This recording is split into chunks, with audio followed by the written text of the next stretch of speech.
Hello and welcome to Code Completion. Dimitri here, and due to a variety of reasons, we've decided to kick off a few one-off episodes we'll release every now and then over the next few months that go over our own backgrounds and ambitions, including some choice questions from my other co-hosts. So since it's just me today, Complete the Code and Compiler Error will be back next week. Before we get started, this week's episode is brought to you once again by Fernando's new book, From Junior to Senior, Practical iOS Style Guide. Over the past 10 years, Fernando has helped people get positions at Apple, startups in Silicon Valley, and other companies all around the world. There's literally dozens of people Fernando's mentored through different programs, and he's seen it time and time again. After you learn the basics of programming, you slow down because learning through experience is demanding and painful. In the book, he's taken all the bits of information missing from tutorials that he constantly teaches rising programmers, and he's written them down to help you overcome your tutorial hell stage faster. This book contains rules you can immediately apply to your own coding habits to dramatically improve, code from published apps that we will refactor and improve with these rules, and applied programming fundamentals. Encapsulation is not just a concept, you can see it in your code. Thanks again to Fernando and From Junior to Senior for sponsoring Code Completion. Go to twitter.com/FromJuniorToSenior, that's twitter.com/FROMJRTOSR today to learn more. So I wanted to go through a variety of topics, the first being how I got into development. So this started very early on in my life because I grew up in the 90s around computers, specifically Macs. So my mom was a graphic designer, and she always had the latest Mac that was available at the time, and being in the 90s, these were like not the iMacs that we know of today. These were the Quadras and the Performas and all the fun computers that most people did not have. So my choice of entertainment at home on a computer was messing around with like Adobe Illustrator 1.0 and apps like that. So that's kind of what I did on a computer. I never really had the chance to play games. So computers were always a work thing, something that you needed to like concentrate on and get something done. And then afterwards you go and play on something else. So my mom was a graphic designer. I kind of learned a lot about like using computers directly from that. My dad was a construction contractor, so he was the opposite. He never once touched a computer until I was like 16. And I still remember to this day him looking at the keyboard and being like, where is this F and H? Trying to type out an email for the first time. So like he was the complete opposite. Never touched the computer, but was creative in a different way of solving problems and building things. So I will be the first to tell you I was very fortunate to kind of grow up in these kinds of conditions, because it's kind of perfect if your future goal is to get into computers and do development in the future. Now, that said, that was not my goal early on. I kind of saw computers as fun. I have no idea what my ambitions were when I was that age, but over time I got better at using computers because I was curious and I liked breaking things. So there were many a hard disk that were no longer relevant. And it's like a 4 megabyte hard drive, the size of several books stacked on top of each other. I would have fun taking those apart and seeing how they worked, and never succeeding at putting them back together. So that's kind of like what I grew up messing around with and doing. And where I did grow up, there were not a lot of other kids in the neighborhood, so I've never really had a chance to go out and have fun in that way. So I kind of spent a lot of time taking apart old computers, never really putting them back together, or never really being successful at putting them back together, I should say. One day, I did go to this thing called the library, where you can borrow books for free. It's a fantastic concept if you've never heard of it. And there was a Perl book that would teach you the Perl programming language.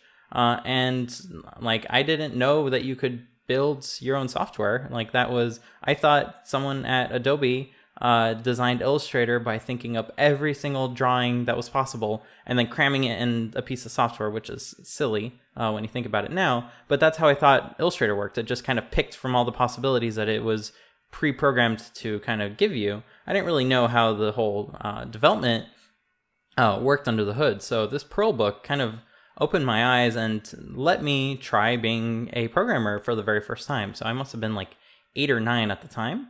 And this book had code samples that were several pages long, and you would type them out and try to give them a go. That said, I was on a Mac, and it's not like there were instructions in the book for how to do this on a Mac. So I typed everything out in a text editor, and I didn't really know what to do next. I remember asking my mom, can you double check this, see if I got every character the way it was supposed to go? And it took several tries to kind of get that up and going. But I eventually did start to learn the basics of programming through Perl, and I would set up, I think if I remember correctly, it was a Hangman game that was kind of backed by a little website. So it built up some HTML to put a little Hangman character on screen and had you guess letters one at a time, and then it would call the CGI code that you have running in your little server instance that you set up, and it would kind of go through that process. So growing up in Hollywood, whenever I said CGI, everyone always assumed, oh, you're learning all those fancy movie special effects and things. And I'm like, I don't know what CGI you're talking about, but my CGI is running Perl on a backend because that's kind of all I knew. And that being my first like real foray into programming, I kind of learned a lot about setting up a piece of software for the first time. So I started with the example that was in that book, and then I slowly stapled on features to it because I didn't really know how to program. I just knew how to program one thing and kind of added to that. So that was kind of my introduction to programming, and I spent many years after that kind of iterating on that. So I learned about Perl, I learned about HTML, CSS, JavaScript, and all of these things were very new at the time. So if you wanted to get into web development, you had to make things work on the brand new IE6, and it was a pleasure to get things working on IE6 because that was the newest browser at the time. Even though a few years later, that would be the hardest browser to get working because everyone was still running IE6, even though you wanted to use fancier, newer technologies. So going from there, that allowed me to make software, but it didn't really scratch my itch in terms of being able to make software that like ran on your computer. So like you could make a website and it would work, and that was neat, but it wasn't like everything about software development. So I didn't really know where that would lead me to next. The fact I got through a book, like the whole Perl book in its entirety, was quite surprising because at the time, me being not the best of students, had probably never read a book in its entirety up until then. So I always finagled my way out of reading because I could never get through any amount of pages of a real book. I guess my imagination got the best of me, or I just couldn't read. One of those two. But programming books, I guess they didn't have that much to imagine and just kind of give you instructions one line at a time. I somehow got through. So I would say the programming books were probably my saving grace in terms of learning how to read, because I probably wouldn't have had any other experience all the way through high school if not for them. Now, this all kind of continued slowly. I learned more about computers and stuff until Mac OS X came out.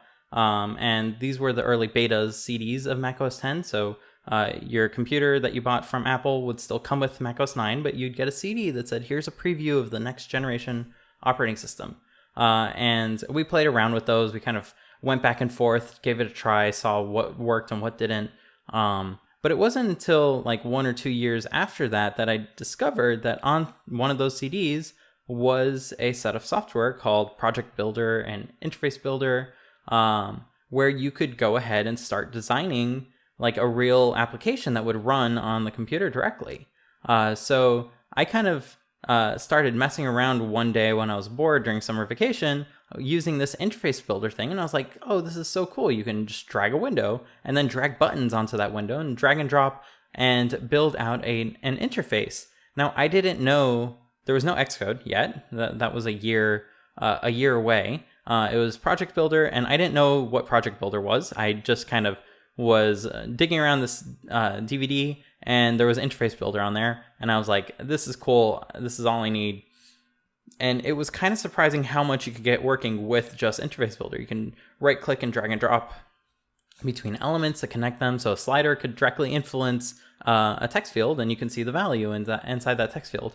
So you can get quite far with just that, and that was always very cool. But I didn't know like what next steps to take. So I remember after that summer, I kind of went to a bookstore and went straight to the programming aisle that I got very familiar with. And I looked for any books on Mac OS X development, and lo and behold, I found like the Programming with Cocoa book that kind of outlined how to use Objective-C to kind of build real life applications. I was like, this is awesome. So I got that book, I went through a few chapters, and full of enthusiasm, I was like, okay, I'm going to write my first app. And I wanted to make a silly calculator just to kind of see what I was capable of. So I had two text fields next to each other with a plus label in between, and then a button that said equals. And I could never get it to compile, because if you know anything about Objective-C development, if you get a number from a text field, it's going to be an NS number, and you can't just add two NS numbers to each other. It's just not going to work. And they probably were even strings. Like I really don't know what I was thinking at the time, but I was not successful. So if you are just getting started at development, it took me many, many years to be successful as a developer. I had no idea what I was doing throughout most of that process. So if there's anything from this story that you can take away, is that if you understand anything at the stage that you are at, you are way ahead of me, because it took me the better part of a decade to kind of figure all this stuff out, because I guess I was just slow at it. But I didn't really have anyone helping me either. I was kind of all alone in my endeavor. And to be clear, I never thought this would ever take off in terms of like employment or anything. I always thought I would just take over my dad's contracting business and become a general contractor. That's kind of what I thought I would have ahead of me at that point.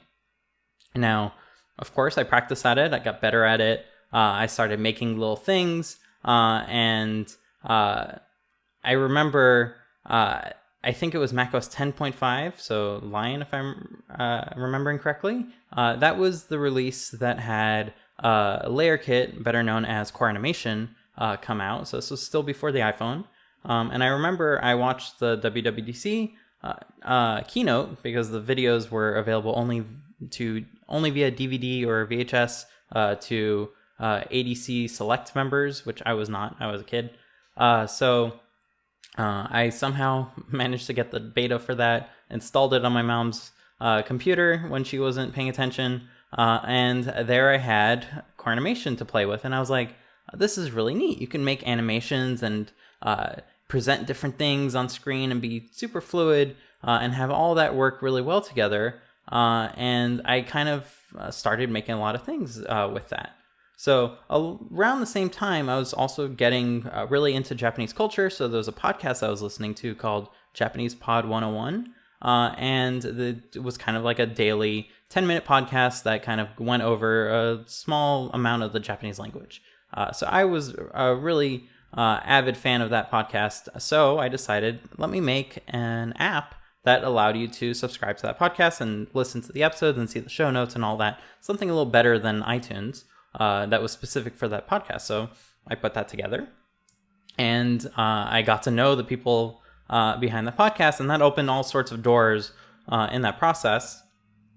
So I'm not saying it would go the same way if anyone else were to try this today, but definitely do reach out to smaller creators, people that you, I don't want to say cherish, but people that you look up to, and see if you can build something that works well with what they're building. So it's not necessarily making something for them, but it's making something with them along those same lines. So I built that app. I got to know the people behind that podcast. And thanks to that, much later on, I was able to go to Japan and meet them and learn all sorts of fun things. So definitely worth it and to that capacity to get to know people, because that opens doors in general. Now, as I built that, I got better at development. Like, I built my first real app, and I started building other apps that I never really finished, of course. But something really important was announced a few years later, and that was the iPhone. So the iPhone is completely built on top of core animation, and it allowed you to build a user interface that was very fluid, but constrained to that small device size and slower computer, because it was not a full-fledged Mac at the time. I know it's kind of silly nowadays to think of an iPhone as being slower than a Mac, but that was one day the case. So it's severely constrained. Not to mention, in Objective-C, you didn't have Arc yet, so you had to manually manage memory. And if you were not good at development, you were bound to do that improperly, which I certainly was. But at the time, I was kind of avid about chemistry. That was one of the few subjects that I did well with in school. So I wanted to build a periodic table for the iPhone, and as it happened, Apple had some sample code that was called the elements or something. And it was a table view that kind of showed you all the elements. And that kind of was my initial inspiration. So I was like, okay, like, there's a sample code. I can kind of learn from it on how to make a basic listing of data. But I would still need to build out a periodic table, maybe some graphs that you can organize. So that was my challenge. The initial name of my periodic table app was called Periods, because the elements are periodic. Needless to say, that was a very poor choice in naming, but the iPhone didn't come out yet, so I never actually shipped with that name.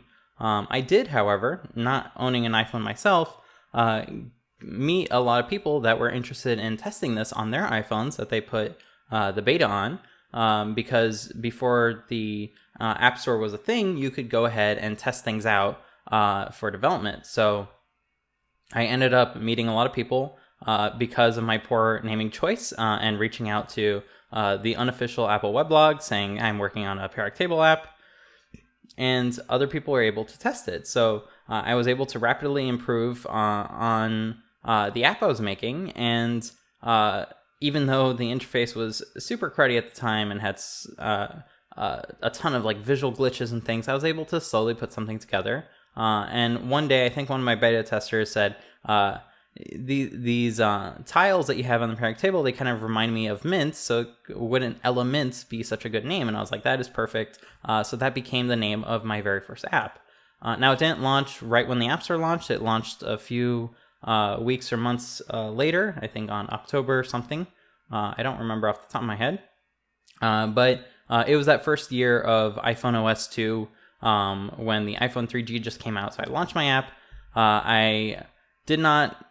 I don't think I owned an iPhone yet, so I got an iPhone soon after that. I remember my mom saying, "Oh, it'd be like, I'll be so proud of you if your app makes or sells 2 copies."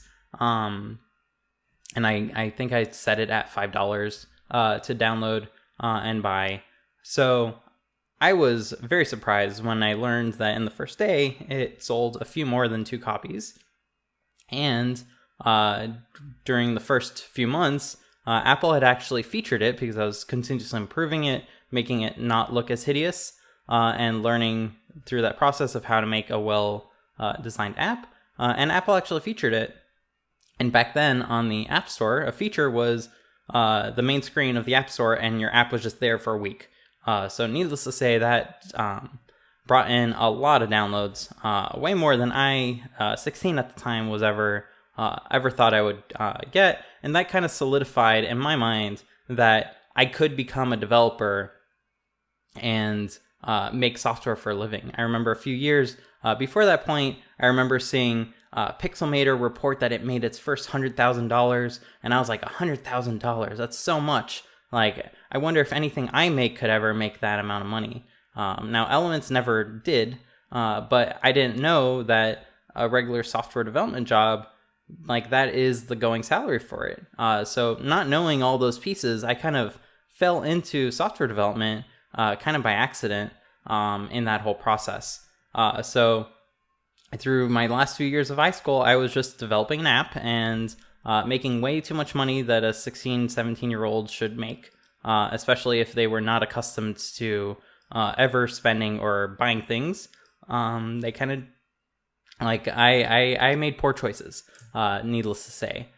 So one choice I did make that wasn't so poor is I decided to take a year off before going to college and live in Japan, and I learned a ton through that process. And that was one of the best times growing up that I can remember. But I didn't really develop during that time. I was kind of learning Japanese and learning how not to get myself into trouble more than anything. So it wasn't until I came back from Japan and I needed to go to college properly that I kind of started up again. And it was thankfully Elements was still doing well enough that I can kind of support myself through that whole process. So once I got into college, I remember I had high aspirations. I was going to go into quantum computing. I thought that was going to be the future. So that's going to be what I was going to go into. Now, that said, quantum computing involves being good at physics, something I was not good at. So I went to a bunch of physics classes, did not do that well at them, then realized that the finals at the end of the year kind of overlapped with WWDC, which, let's be honest, was way more important to me. So I kind of had to walk away from that major for myself. Now, luckily, the math department was way more accommodating in terms of doing finals a week early, so that way I can go do job stuff with WWDC. But it kind of settled my aspirations of becoming a quantum computerist by the end of the decade and deal with a whole bunch of fancy technology that doesn't even exist anyways. So it wasn't that much of a loss. Now, sometime through that process, I learned that linguistics was a thing. And if you've never heard of it, linguistics is the fascinating study of how languages work and how they evolve over time. And this clarified many things about the English language for me, so I would highly recommend looking into linguistics a tiny bit if you've never heard of it. But I also discovered I can graduate college and finish much, much quicker because linguistics, being not a Bachelor of Science, being a Bachelor of Art, was way easier than the math major that I was currently focusing on. So I quickly pivoted, got into that, so that way I can finish college. Around the same time, I was also starting up to doing contracting work. So I started doing contracting work still in high school when the iPhone was the hot new thing, and I was an iPhone developer of a periodic table. And that, of course, attracted lots of people with, I have an idea for an app. So I would kind of start the process of making an app for them. Now, I was not very good at that. I was also 16, so not a lot of apps were made through that process. But I did get to know a lot of people through that process, and I was incredibly fortunate to know some people that would later contact me when I was in college and ask if I wanted to continue working on projects with them. One of those was someone I actually knew through my childhood friend, and they wanted to make an app at their existing company to kind of build up the apps in the film industry, so that way you can go and do things more practically rather than wait for DVDs to literally get mailed to you for things like dailies and stuff like that. So I was contracting making iPad apps so that way they can be ahead of the game and use them on set and things like that. But I was still in college at the time. And I remember time and time again, they always asked me, hey, do you want to come work full time for us? And I was like, I don't know. I kind of want to go back to Japan. So I don't know if I want to stay in LA or anything like that. But just as I was finishing college, I met my future wife, and that kind of changed my plans for the better, obviously.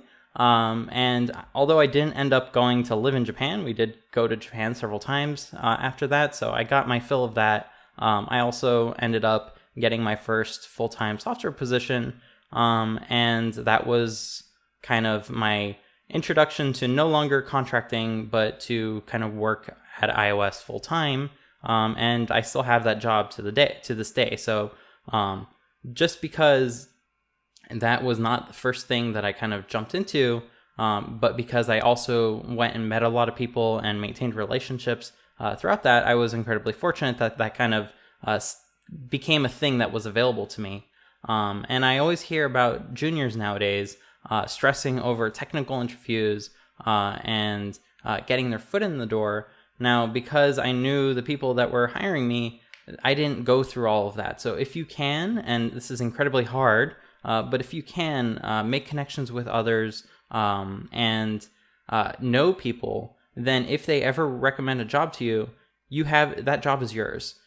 You don't have to be a complete stranger to the people that are hiring, and therefore they're not really going to know who you are. But if they are the ones reaching out to you and saying they want to bring you on the team because they worked with you and things like that, the job is essentially yours, and it's very easy to get work that way. So if you can meet people, go to meetups, go to hangouts on Zoom nowadays, and bring up conversations and talk about what you worked on and make acquaintances, then that can potentially be more useful to you in the long run than anything else. Now, of course, you have to get out of your shell, in my case, to go and meet people, which is easier for some and harder for others. But it is incredibly worth it if you can. Now, I've since been working at that job for quite a while. My wife was also kind of going down a path in college that was not destined to be something that she was going to continue afterwards. But she got inspired by the fact that I was making apps, and she wanted to learn about development too. So throughout that process, we found Lambda School, which is a online boot camp that was kind of famous for you don't pay anything until you get a job through it. And that's kind of how they can get students to join, but also don't have the pressure that you need to pay a huge amount of money to kind of be able to fulfill that education requirement. So she started learning about iOS development through Lambda, and I started learning about how to teach iOS development through helping her in that process as her resident senior developer, right in the same room. So as she went through that, I learned that Lambda was kind of looking for more instructors. So I thought, hey, I might as well apply. I know someone that is taking the course, so I know about how it's put together. And I feel like I know hopefully enough that I can teach others about doing software development. So that kind of opened a pathway for me to become an instructor and to start teaching others, which is kind of like what brought me here. And I would never be doing code completion with Ben and Spencer and Fernando and Johnny if I didn't take up that job. So it was kind of outside of my experience at the time. I've never once taught someone, but I always kind of wanted my ultimate end goal was if one day I become stupidly wealthy, I can start up a school and teach people, or not be the teacher, but allow people to learn for free to kind of better themselves. And that's always something I kind of wanted to do. So I figured what not a better way to kind of get my foot in that door by learning how to teach first, priorities. So I started teaching, and I've been doing that for roughly a year at this point. And I love it beyond anything. This has always been one of the things that throughout the past year especially, I always look forward to more than anything else. It's always not easier, but definitely more rewarding than anything else I've been working on, to be completely frank. Now, that kind of brings me to the second topic I wanted to get into, and that is what are my current interests as a developer. So I really like working with two separate things. Messing around with UIs, so building up those user interfaces. I was originally very bad at it, especially if you look up early versions of Elements on Google. You can probably find a few screenshots. It was not the best. I was going all in with that shiny look that Apple was using. at the time, and that's kind of all I knew. But it gave me a playground to kind of iterate using that very small form factor and the fact that you can rotate the screen and doing fancy interactions there. Like, I didn't want the periodic table to kind of rotate with the rest of the screen when you rotated your phone. I wanted it to stay in place on the screen and have each individual tile rotate, and that was incredibly difficult in iPhone OS 2 and iPhone OS 3 days because the scroll view was not really meant for that. But I got it working, and I learned through that process. And ultimately, I kind of loved making user interfaces much more than anything. Like, if you put a programming technical question in front of me about solving really hard problems, I would probably not do well. And that's probably why I never got a job at Apple, despite interviewing for them, is because whenever I got to the technical interviews, I didn't really know what I was talking about.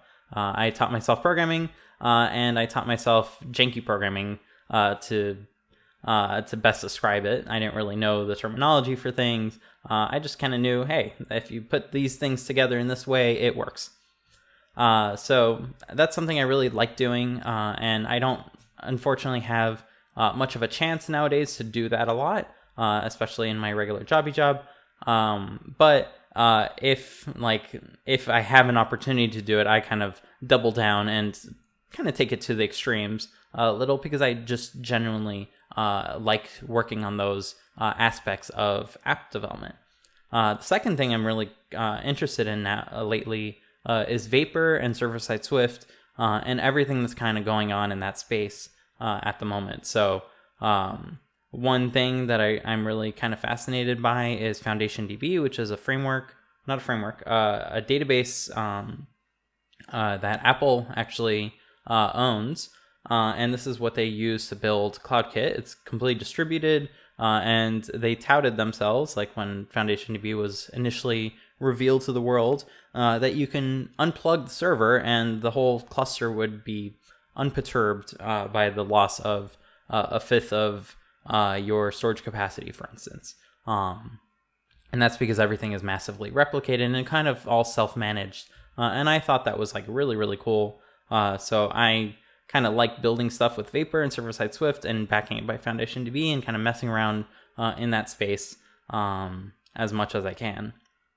Now, that brings me to topic number 3. Assuming I had unlimited time, what would I dive into next? So if I were to drop everything, be completely financially safe, which is hard to say nowadays, but one day it might be true, what would I want to work on? So one thing that does pique my interest quite a bit is AR and metal and 3D GPU rendering and all that stuff. And I would say it interests me because it's always been too complicated for me. I never really understood how to do all the math to load up these geometries into the thing and have the things happen. I don't really know like how all of that is put together. I tried learning it a few times and I never really got far. The most GPU programming I've done is like pixel shaders, which let's be honest is not really pushing the hardware to its maximum potential.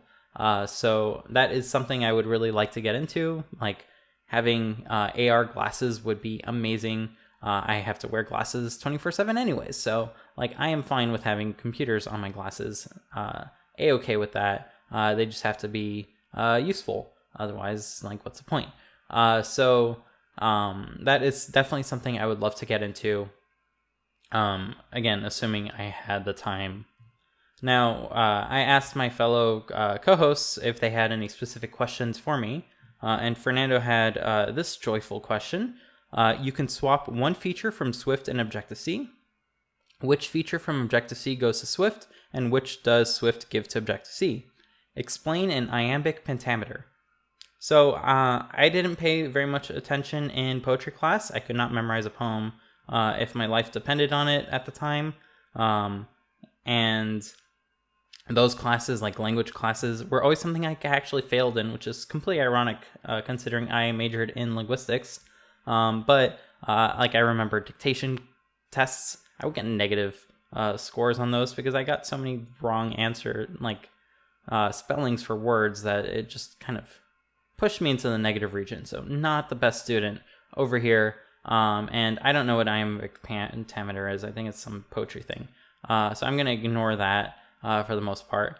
But I'm also going to interpret this as a change that would make both languages better, not worse. So putting a little thought into that, I thought it would be really nice if we gave Swift Objective-C's speedy compiler. So that way when you hit build and run, you're not waiting a super long time for everything to compile. Like, boy, have I gotten spoiled by Objective-C being super fast, because when I jumped into Swift, I'm like, what is this? Why is this taking forever for something way simpler? So I would give Swift Objective-C's speedy compiler, which means that if you were to use Objective-C stuff from Swift, it would still be speedy. So you're not really losing anything there. And I would give Objective-C Swift's structs. So structs in Swift are super fancy. They behave like structs in C, except that everything's kind of self-managed, super easy to declare, can have methods on them, they can conform to protocols. They're all well-rounded. And giving those to Objective-C would mean that you can use them from Swift anyways. So Swift is not losing anything, and Objective-C gains a whole bunch of superpowers, which would get rid of all the craziness around like core foundation, where you have structs that you're using, but you also have to use functions with everything because you can't use method calls. So I think that would be a good exchange between those two languages. And it's not an iambic pentameter, I guess. So give Swift Objective-C's speedy compiler. I don't know. That's my best. I have no idea what it is. Sorry. Spencer was asking if you could have time to work on an old side project / hobby project, what would it be and why? So the reason why you can't find Elements on the App Store today is because it's no longer on the App Store. So as I developed it over the years, it became more and more burdened with ancient legacy code to the point where it wasn't really worth it to keep developing it, especially as I had other engagements at the time. So around iOS 7 time, that was kind of the last time I updated Elements, and it stayed that way for a very long time. Up until Apple said, hey, all 32-bit apps, we're kind of getting rid of them from the App Store. Now, Elements was not 32-bit, but it was also old, and it got cleaned up in the same month as they were saying that they're actually doubling down on that. So Elements is no longer in the App Store, sadly. And I would love to kind of start working on it again, assuming I had a whole bunch of time to work on a side project. And that's because there are many things I wanted to add to it and improve about it. So it's very much stuck in the iOS 7 era of flat design, and things have improved somewhat since then. So I would love to kind of go back to that and improve it in any way I can. So those are all the topics I have lined up for me today. So as always, I want to personally thank everyone for listening in this week. Be sure to follow us on Twitter at Code Completion to know when new episodes get released. And feel free to tweet at us if there's ever a topic you'd like for us to dig into. Most importantly, as a small podcast, please be sure to share this with your friends and family who are also interested in any part of the process of app development. It's your support that really enables us to continue doing it, and we hope to grow a healthy community around everything we discuss. So obviously, don't share this episode. Share an episode where we actually talk about something interesting. This one is just for the longtime listeners that want to know more about us. But yeah, share another episode. So once again, my name is Dimitri. You can find me at Dimitri Buñol. That's DimitriBounniol on Twitter. And I'll see you all next week. Bye.